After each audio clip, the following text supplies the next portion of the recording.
Ever have one of those weird ideas you just can't shake, the kind that keeps popping up in your head no matter how many times you try to ignore it? That was me all week. I kept thinking, what if I could build an entire piece of furniture using only one type of cut?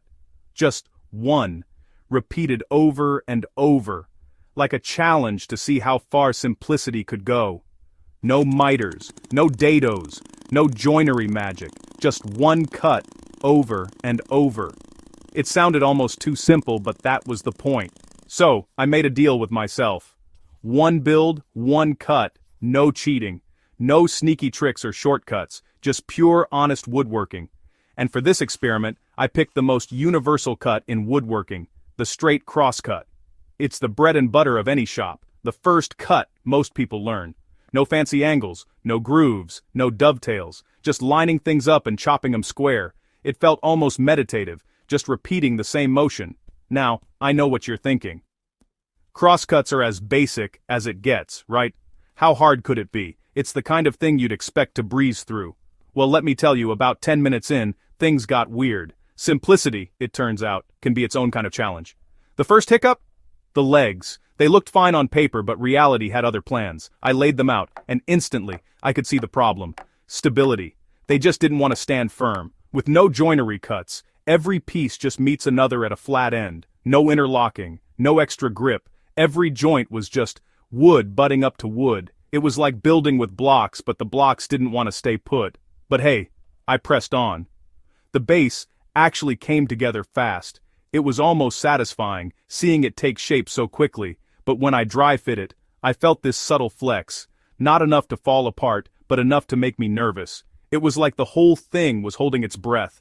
I spread out the legs for more surface area, clamped everything up like a madman, hoping for the best. Sometimes, hope is all you've got. It helped, but not by much. The flex was still there.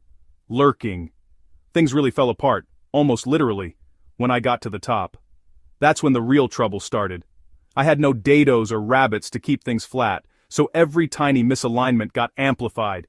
Even the smallest gap became a big problem. Sanded, reclamped, checked, adjusted. Still, the boards wanted to go their own way. It was like herding cats, but with wood. And that's when I realized something. This wasn't just about cuts. It was about control. Some cuts don't just shape wood. They control movement. They lock things in place, keep everything working together. Limit yourself to just one, and all the little weaknesses start to add up. The structure just can't hide its flaws. But you know what? I finished the piece. I didn't give up, even when it got tough. And surprisingly, it didn't totally flop. It actually stood up, which felt like a small victory.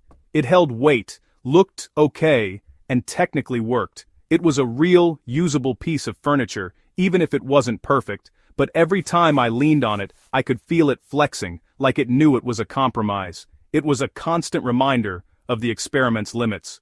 So here's what I learned. Simplicity is awesome, but woodworking is all about balance. You need the right mix of cuts and techniques to make something truly solid. You can build furniture with just one cut. But great furniture needs a little more. That's where the magic really happens. If you're just starting out, don't get caught up in making things complicated.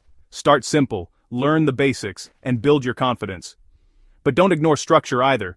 Even the simplest project needs a strong foundation. And if you're curious, let me know in the comments. Maybe I'll try this again with a whole different cut. Who knows what lessons the next experiment will bring?